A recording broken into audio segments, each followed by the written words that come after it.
प्यारे बच्चों, welcome to Brihan Mumbai महानगर पालिका शिक्षण विभाग MCGM वर्चुअल क्लासरूम में आप तमाम का बहुत बहुत इस्तकबाल है। और जैसे कि आपको पता है कि स्कूल्स हमारे फिलवक्त बंद हैं, लेकिन तालीम का सिलसिला रुका नहीं है, थमा नहीं है। और जो है हम आपके सामने रोज़ ब रोज़ जो है नए नए लेक्चर्स के साथ जो है हाजिर होते हैं। तो वैसे ही आज का हमारा एक नया इंटरेस्टिंग सेशन लेकर हम आए हैं आपके साथ, और मैं हूँ आपकी मौलमा शेख ज़रीन सबा। तो चलिए शुरुआत करते हैं हमारे आज के सेशन की।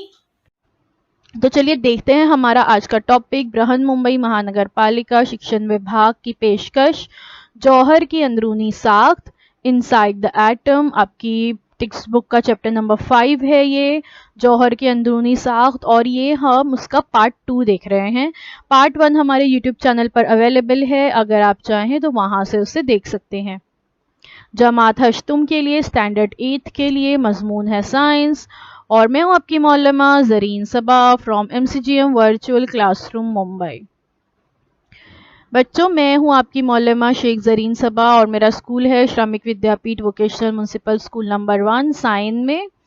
तो हमने ये सबक आज जो है पिछली दफ़ा शुरू किया था। आज हम इसका पार्ट 2 देखने से पहले कुछ सवालात देख लेते हैं, ताकि पिछला जो हम एक हिस्सा कर चुके हैं उसका एक रिवीजन हो जाए। तो सबसे पहले सवाल है कि मादे से क्या मुराद है, मैटर किसे कहते हैं, है ना। ये हम लास्ट वीडियो में देख चुके हैं कि हर वो शय जो जगह घेरती है वो मादा या मैटर कहलाती है। अब जौहर से क्या मुराद है, मादे के छोटे से छोटे टुकड़े को हम क्या कहते हैं, जौहर कहते हैं, जो मजीद ना तकसीम पजीर है।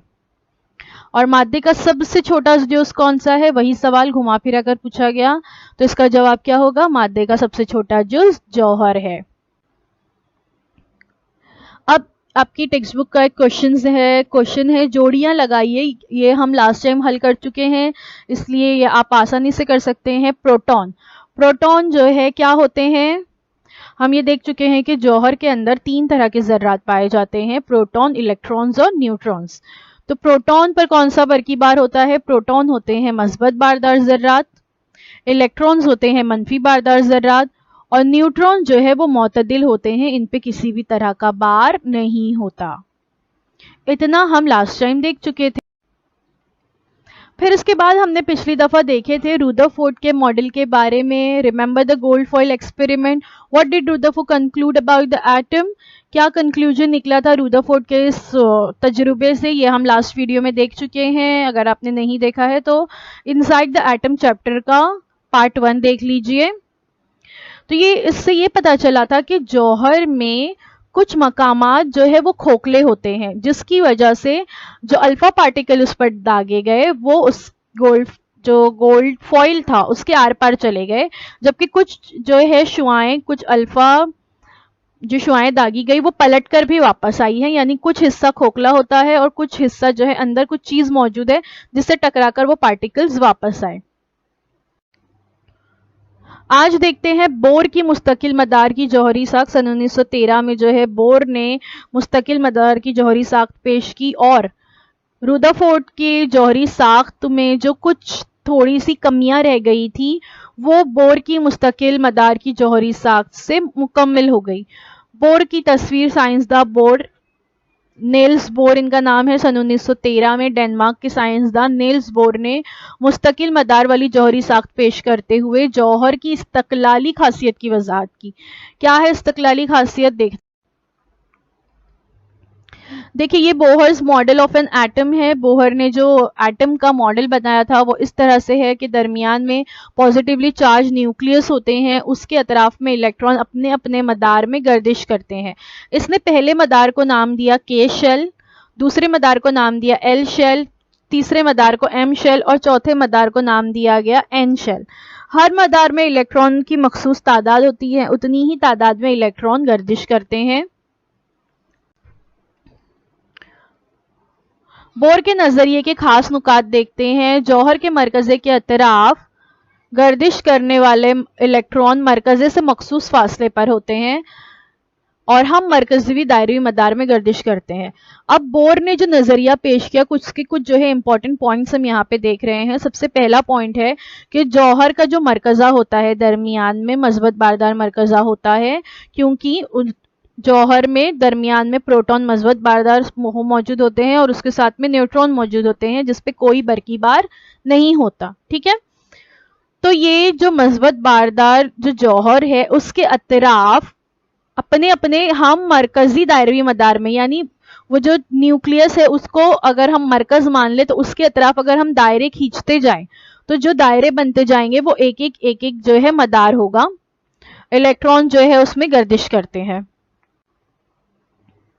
मखसूस मदार में रहते हुए इलेक्ट्रॉन की तवानाई जो है मुस्तकिल होती है। जब इलेक्ट्रॉन्स कोई मखसूस मदार में होते हैं जिसको इसने शेल नाम दिया, खॉल के, खॉल एल, खॉल एम, खॉल एन, इंग्लिश में जो है खॉल इसको शेल्स कहते हैं, K shell, L shell, M shell, N shell. तो हर शेल्स में जब वो इलेक्ट्रॉन मौजूद होते हैं तो उसकी तवानाई मुस्तकिल होती है, कांस्टेंट होती है। अब ये तवानाई कितनी होगी ये मदार पर भी डिपेंड करता है। जिस मदार में इलेक्ट्रॉन है उसके मुताबिक उसमें तवानाई मौजूद होती है और वो कांस्टेंट यानी मुस्तकिल होती है। इलेक्ट्रॉन अंदरूनी मदार से बाहर के मदार में छलांग लगाते वक्त फर्क के मुताबिक ही तवानाई जज्ब करते हैं और बाहरी मदार से अंदरूनी मदार में आते वक्त भी फर्क के मुताबिक ही तवानाई का इखराज करते हैं। देखिए इलेक्ट्रॉन्स जो है अब क्या करते हैं, अंदरूनी मदार से बाहर के मदार में छलांग लगाते हैं। तस्वीर में आप देख सकते हो। तो जब ये अंदर से बाहर की जानिब जाते हैं तो ये तवानाई जज्ब करते हैं। ठीक है, तीर का निशान बताया जा रहा है अंदर की तरफ, यानी तवानाई जज्ब हो रही है। और जब ये बड़े मदार से छोटे मदार में आते हैं तो तवानाई उस वक्त जो है खारिज होती है। क्योंकि जो छोटा मदार होता है उसमें जो तवानाई की कैपेसिटी है उस मदार की वो कम होती है, इसलिए बड़े मदार में जाते वक्त इलेक्ट्रॉन को मजीद तवानाई की जरूरत होती है, तो वहां तवानाई जज्ब होती है। लेकिन जब बाहर के मदार से अंदर के मदार में जो है इलेक्ट्रॉन्स आते हैं तो अंदर के मदार के जो इलेक्ट्रॉन्स हैं उस मदार की तवानाई की खुसूसियत कम होती है। ठीक है, तो इसलिए वहां आते वक्त वो तवानाई का इखराज करते हैं इलेक्ट्रॉन्स। देखिए यहाँ पे बताया गया है नील्स बोर्स इलेक्ट्रॉन ऑर्बिट सन 1913 में पेश किया गया ये नजरिया। Bohr revise the atomic theory to include these points. कौन से पॉइंट इंक्लूड किए गए इसमें? Each orbit can hold a maximum number of electrons, 2 in the first orbit, 8 in the second and 8 in the third. ठीक है, यानी हर orbit की इलेक्ट्रॉन की कैपेसिटी जो है अलग अलग होती है। पहले ऑर्बिट में हमेशा 2 इलेक्ट्रॉन्स होंगे, दूसरे में 8। Electrons can jump from orbit to orbit. They release energy as they light when they jump from higher to lower orbits. Electrons जो होते हैं वो जंप करते हैं एक दूसरे से, एक ऑर्बिट से दूसरे ऑर्बिट में, और हम देख चुके हैं कि इस दौरान या तो तवानाई जज्ब होती है या तो तवानाई खारिज होती है। Each electrons in an orbit has a specific amount of energy. जैसे मैं बता रही थी कि हर इलेक्ट्रॉन को जो उसका मदार होता है उस मदार के मुताबिक कुछ खास अमाउंट ऑफ एनर्जी जो है उसमें मौजूद होती है। The further the electron is from the nucleus the higher its energy. Electron जो है जितने न्यूक्लियस से दूर होंगे उतनी ज्यादा एनर्जी उसमें ज्यादा होगी। यानी जो सबसे लास्ट वाला शेल होता है उसमें एनर्जी ज्यादा होगी, पहले वाले शेल में एनर्जी कम होगी। देखिए ये बोहर का एटॉमिक मॉडल है। यहाँ पर नाइट्रोजन का एटम बताया गया है। नाइट्रोजन एटम में आप देख सकते हैं दरमियान में प्रोटॉन्स है मस्बत बारदार, और न्यूट्रॉन्स मौजूद होते हैं जिन पे कोई बार नहीं होता, और उसके अतराफ में इलेक्ट्रॉन्स जो होते हैं वो अपने ऑर्बिट में गर्दिश कर रहे होते हैं। आप पहला मदार देख सकते हैं, पहले मदार में सिर्फ 2 इलेक्ट्रॉन्स है और उसके बाद वाले मदार में 5 इलेक्ट्रॉन्स जो है दिए हैं, लेकिन सेकेंड मदार की कैपेसिटी 8 इलेक्ट्रॉन्स तक हो सकती है। यहाँ पर इस एटम में जो है टोटल 7 इलेक्ट्रॉन्स है, तो पहले 2 इलेक्ट्रॉन पहले मदार में और 5 इलेक्ट्रॉन्स जो है वो दूसरे मदार में मौजूद होते हैं। देखिए घरेलू गैस के चूल्हे के नीले शोले में नमक के ज़र्रात डालने पर उसकी जगह पर हमें पीला शोला नजर आता है। देखिए हमारे घर में गैस का बर्नर मौजूद होता है, सबको पता है ना। तो जब हम इसको गैस को ऑन करते हैं तो हमें वहां पे नीला शोला नजर आता है। लेकिन कभी कभार ऐसा होता है कि किसी वजह से अगर हमारे हाथ से नमक उस बर्नर पर गिर जाए, नमक में क्या होता है सोडियम क्लोराइड के ज़र्रात होते हैं, तो जब अगर नमक गिर जाता है तो वो शोला जो है वो हमें पीला नजर आता है। नीचे वाली तस्वीर में आप देख सकते हो, है ना। तो कभी आपने ये सोचे कि ये पहले नीला था, नमक गिर गया तो ये पीला क्यों हो गया?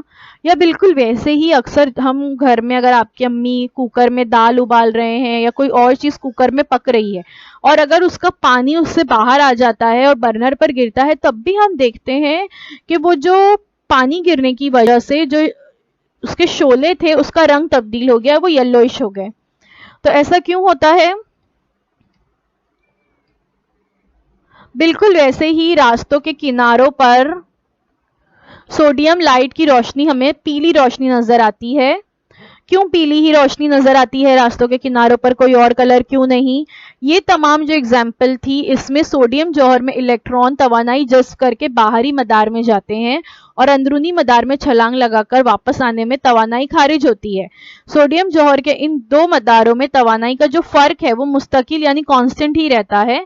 ये फर्क जो है पीली रोशनी के तवानाई जितना होता है। इसलिए हमें, अगर हम जो गैस है उसमें अगर हम नमक गिरा दें, नमक मतलब सोडियम है ना, सोडियम क्लोराइड है उसका साइंटिफिक नेम, बिल्कुल वैसे ही रास्तों के किनारों पर भी सोडियम लाइट्स लगी हुई होती है। तो इस सोडियम जौहर में इलेक्ट्रॉन अंदर के मदार से बाहर आ रहे हैं, बाहर के मदार से अंदर जा रहे हैं। इस दौरान जो है तवानाई वो खारिज करते हैं और जज्ब करते हैं। तो जो फर्क होता है वो पीली रोशनी के तवानाई जितना होता है, इस वजह से हमें पीली रोशनी नजर आती है। बोर की जौहरी साख्त के बाद कई मजीद जौहरी साख्त के नजरिए जो है पेश किए गए। इसके बाद नई वजूद में आने वाली साइंस की शाख कुदरत कदरिया मेकानियात यानी क्वांटम मैकेनिक्स जिसे कहते हैं, इसमें जौहरी साख्त का गहरा मुताला किया गया।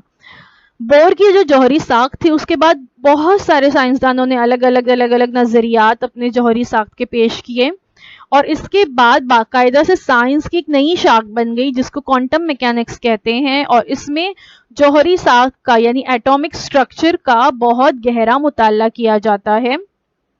अगर कुछ बच्चे आगे की जमातों में साइंस एज अ सब्जेक्ट लेते हैं 11th-12th में, या उसके बाद आप लोग जो है फिजिक्स अगर सब्जेक्ट लेते हैं, तो उसमें क्वांटम मैकेनिक्स जो है बहुत अहम चैप्टर है, बहुत अहम चीज़ है। और बाकायदा से अगर कोई इंजीनियरिंग का सब्जेक्ट लेता है तो वहाँ पर क्वांटम मैकेनिक्स में बाकायदा इंजीनियरिंग भी होती है। तो ये बहुत अहम शाख बन गई है साइंस की। जौहरी साख से मुतालिक तस्लीम शुदा कई उसूल अब पेश किए गए और वो जो है अभी हम देखने जा रहे हैं। तो हम अब देख रहे हैं जौहर की साख या एटॉमिक स्ट्रक्चर।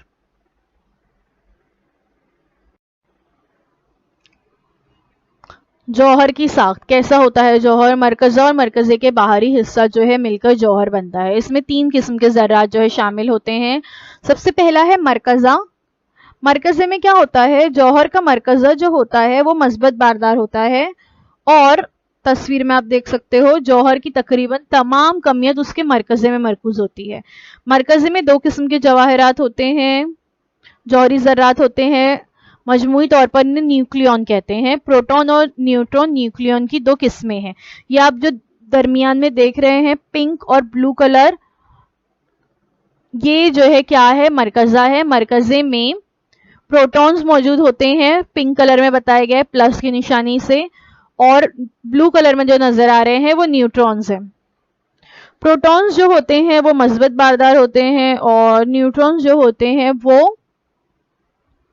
मोतदिल होते हैं, जिसकी वजह से जो जौहर का मरकज़ा है वो टोटली मस्बत बारदार हो जाता है प्रोटॉन्स की वजह से। समझ में आया? और ये जो प्रोटॉन्स और न्यूट्रॉन है इनको मजमूई तौर पर न्यूक्लियन कहा जाता है और इसके अतराफ मदार में इलेक्ट्रॉन गर्दिश करते हैं।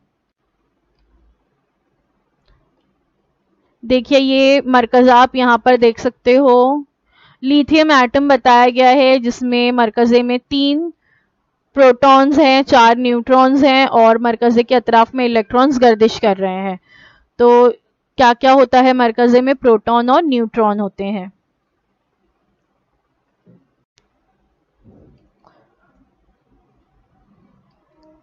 हम देखते हैं अब प्रोटॉन के बारे में। प्रोटॉन मरकज़े में मौजूद मस्बत बारदार ज़र्रा है। मरकज़े पर मौजूद मस्बत बरकी बार जो है वो इसी प्रोटॉन की वजह से होता है, क्योंकि जो न्यूट्रॉन्स इसके साथ में होते हैं वो मुतदिल होते हैं, उन पे कोई बरकी बार नहीं होता, इसलिए प्रोटॉन्स जो है वो हावी हो जाते हैं पूरे मरकज़े पे और पूरा मरकज़ जो है वो मस्बत बारदार बन जाता है। प्रोटॉन को अलामत P से जाहिर किया जाता है। हर प्रोटॉन पर मस्बत बार +1 E होता है और 1 E कितना होता है 1.6 ज़ार्ब 10 की कुव्वत नफी 19 कोलम। ठीक है, यानी ये बरकी बार बहुत छोटा सा, हम कह सकते हैं बहुत कम होता है। इसलिए अगर मरकज़े पर कुल मस्बत बरकी बार जो है उसको अगर हम इकाई E में जाहिर करेंगे तो इसका तनासुब मरकज़े में मौजूद प्रोटॉन की तादाद के मसावी होगा। ठीक है, यानी मरकज़े में जितने प्रोटॉन मौजूद है उतना ही बरकी बार जो है उस जौहर के मरकज़े में होगा। जौहर के मरकज़े पर प्रोटॉन की जो तादाद है वो उस अंसर का जौहरी अदद कहलाती है। अब जौहर का जो मरकज़ा होता है उसमें प्रोटॉन की जो तादाद होती है वो कहलाती है उसका जौहरी अदद, और उसे जो है हम अलामत Z से जाहिर करते हैं। किसको? जौहरी अदद को। एक प्रोटॉन की कमियत तकरीबन 1 डाल्टन होती है। 1 डाल्टन यानी कितना होता है? 1 डाल्टन होता है 1.66 ज़ार्ब 10 की कुव्वत नफी 27 ग्राम। यानी हम ये कह सकते हैं कि बहुत कम कमियत जो है इसकी होती है।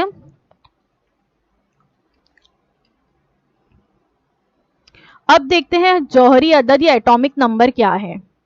अभी हमने देखे कि प्रोटॉन की तादाद जो होती है मरकज़े में वो उसका जौहरी अदद कहलाती है। जैसे फॉर एग्जांपल यहाँ पर ऑक्सीजन का एटम दिया हुआ है, ऑक्सीजन का सिंबल है O, इसका साइंटिफिक नेम ऑक्सीजन इस तरह से लिखा जाता है और इसका एटॉमिक नंबर है 8, जौहरी अदद 8 है। क्यों? तस्वीर में आप देख सकते हो, क्योंकि जो इसका मरकज़ा है इसके मरकज़े में प्रोटॉन्स की तादाद 8 है, इसलिए इसका जौहरी अदद 8 होगा। एटॉमिक नंबर या Z क्या है? Atomic number of an element is equal to the number of protons present in the nucleus of its atom. Atomic number of hydrogen is 1।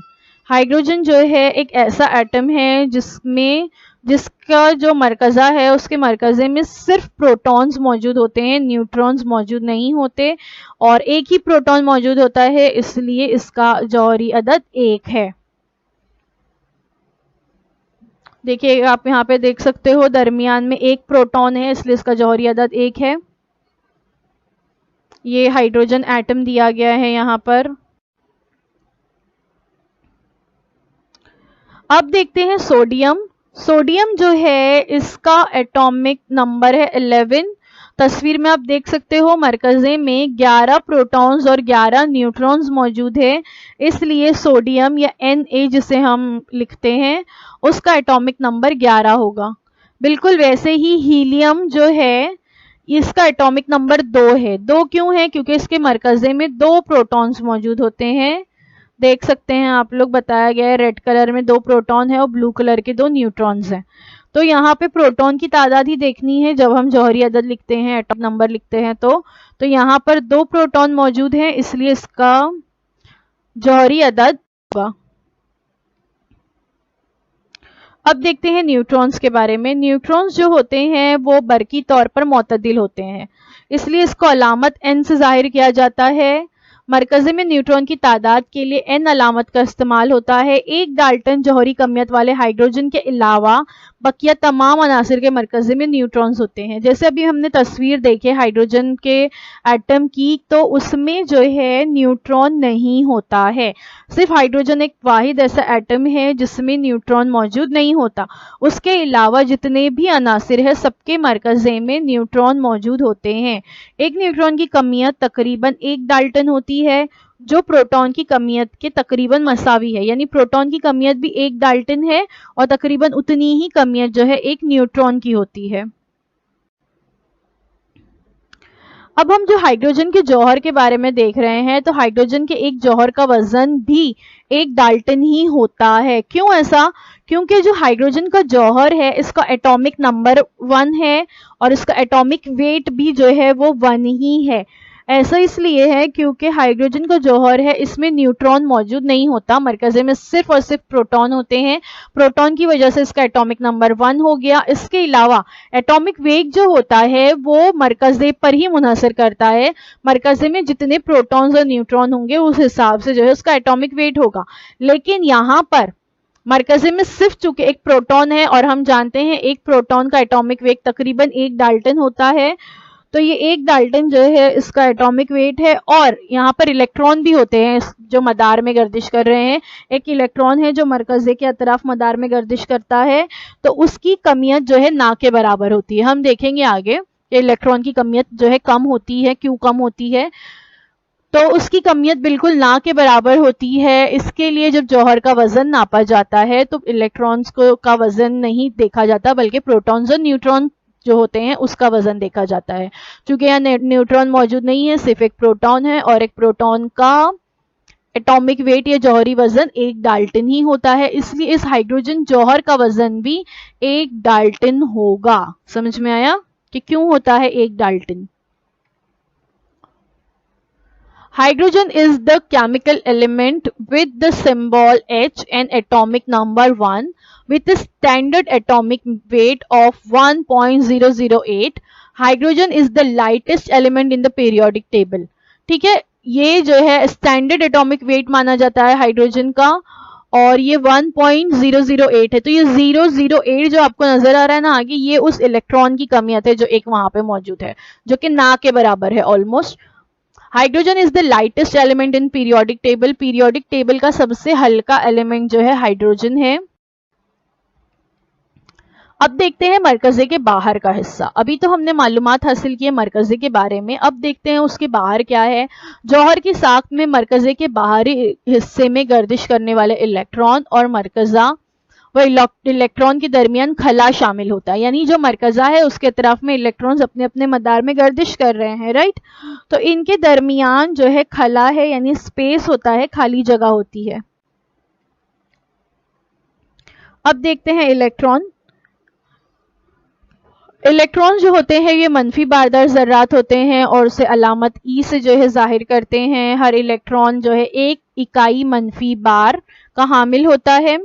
Electron की कमियत हाइड्रोजन जौहर की कमियत से 1800 गुना कम होती है, इसलिए इलेक्ट्रॉन की कमियत बेहद मामूली है। जो मैं अभी कह रही थी ना कि इलेक्ट्रॉन जो होते हैं उसकी कमियत बहुत कम होती है, जिसकी वजह से हाइड्रोजन जौहर का वजन जो है प्रोटॉन की वजह से 1 डाल्टन है।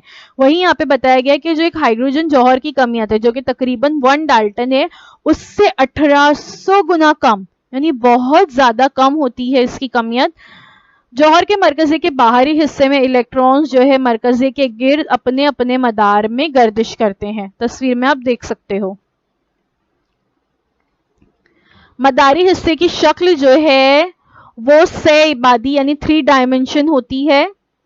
तस्वीर में राइट हैंड साइड पे आप देख सकते हो ब्लू कलर में मरकजा बताया गया है और उसके अतराफ ग्रीन कलर में जो है इलेक्ट्रॉन्स अपने अपने मदार में गर्दिश कर रहे हैं। तो ये तस्लीम किया गया है कि जौहर की जो साख्त होती है वो इस तरह की 3 डायमेंशन होती है, 3D होती है। तो इसे मदार ना कहते हुए गिलाफ या खौल या शेल कहा जाता है और इलेक्ट्रॉन की तवानाई जो है उसके खौल पर मुनहसर करती है। तस्वीर में आप देख सकते हो न्यूक्लियस के बाद जो है LKLMN शेल बताए गए हैं और एनर्जी लेवल बताया गया है। मरकजे से जो मदार जितनी दूर होगा उसकी एनर्जी उतनी ज्यादा होगी। तो पहले जो के शेल है उसका एनर्जी लेवल 1 है, उसके बाद में सेकेंड, थर्ड, फोर्थ इस तरह से एनर्जी लेवल होते हैं। जैसे जैसे मरकजे से हम दूर होते जाएंगे मदार, वैसे वैसे एनर्जी का लेवल बढ़ता जाता है। जौहरी मरकजे के बाहर इलेक्ट्रॉन की तादाद जो है वो मरकजे के प्रोटॉन की तादाद के मसावी होती है, इसलिए बरकी बार मुतवाजन होने से जौहर बरकी तौर पर मुतदिल होता है।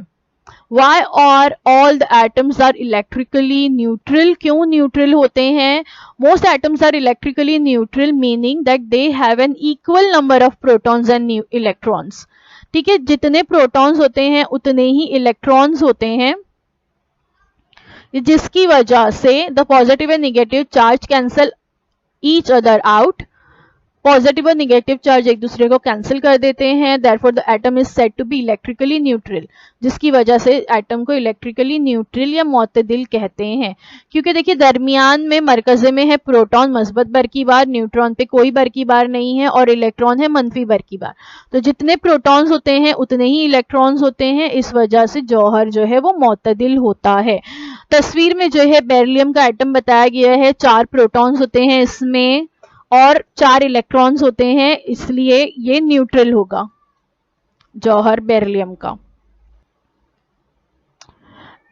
Each proton has a mass of 1 and a positive charge. देखिए अभी एक जो जौहर की साख जो तस्लीम की गई है पूरे इंटरनेशनल लेवल पर, और आप कहीं पर भी चले जाएं आपको जौहर की साख यही स्ट्रक्चर बताया जाएगा. तो क्या है इसके लास्ट में जो है मेन पॉइंट देख लेते हैं कि each proton has a mass of 1 and positive charge. Proton का जो है मास 1 डाल्टन होता है और उस पर पॉजिटिव चार्ज होता है. Each neutron has a mass of 1 and no charge. Neutron जो है उसकी कमियत भी 1 होती है लेकिन उस पर कोई चार्ज नहीं होता. और each electron has negligible mass and a negative charge. अब ये जो इलेक्ट्रॉन्स होते हैं ये उसका मास या कमियत हमने देखे कि निग्लिजिबल है, बहुत कम होती है कि हम उससे नजरअंदाज कर सकते हैं, और इस पर नेगेटिव चार्ज होता है, मनफी बरकी बार होता है. आइए दिमाग पे थोड़ा सा जोर देते हैं जो हमने अभी सीखे. तो जरा सोचिए कि जौहर में कितने किस्म के जौहरी ज़रात पाए जाते हैं? 3, है ना. जौहर में 3 किस्म के जौहरी ज़रात पाए जाते हैं, प्रोटॉन, न्यूट्रॉन और इलेक्ट्रॉन्स. अगला सवाल कि कौन से जौहरी ज़रात बरकी बारदार हैं? 3 ज़रात हैं, उसमें से सिर्फ 2 ही बरकी बारदार होते हैं. एक है प्रोटॉन जिसपे मस्बत बरकी बार होता है और एक है इलेक्ट्रॉन जिसपे मनफी बरकी बार होता है. मरकज़े में कौन कौन से जौहरी ज़रात होते हैं? अब मरकज़े में कितने जौहरी ज़रात होते हैं? सिर्फ 2, प्रोटॉन्स और न्यूट्रॉन्स. मरकज़े के गिर्द गर्दिश करने वाले इलेक्ट्रॉन कहाँ होते हैं? तो कहाँ होते हैं ये इलेक्ट्रॉन्स? अपने अपने शेल में या अपने अपने खोल में होते हैं. एक छोटी सी सरगर्मी है आप लोगों के लिए कि आपके घर में अगर पुरानी सीडी, गुब्बारे या गोटियां वगैरह होती हैं, बॉल्स होते हैं, खिलौने होते हैं जिसका शेप गोल है, तो उसका इस्तेमाल करके आप जौहर की साख्त की वजाहत कीजिए. यानी आपको एक छोटा सा एटॉमिक स्ट्रक्चर मॉडल बनाना है, तो आप ये आसानी से कर सकते हैं. तो बच्चों thank you so much for watching. उम्मीद है जो कुछ आज आपको बताया गया वो आपको अच्छी तरह से समझ में आया होगा. और अगर आपके कोई सवालात हैं तो आप कमेंट बॉक्स में हमें ज़रूर पूछिए, हम इंशाल्लाह उनके जवाब देने की पूरी कोशिश करेंगे. अगर आपको हमारा ये वीडियो अच्छा लगा है तो प्लीज़ हमारे वीडियो को लाइक ज़रूर कीजिए. कमेंट बॉक्स में हमें बताइए कि वीडियो आपको कैसा लगता है, और अगर आपकी कोई सजेशंस हैं तो वो भी आप हमें दे सकते हैं. और आगे भी हमारे वीडियो के तमाम नोटिफिकेशंस आपको मिलती रहे, इसलिए सब्सक्राइब के चैनल पर क्लिक कीजिए.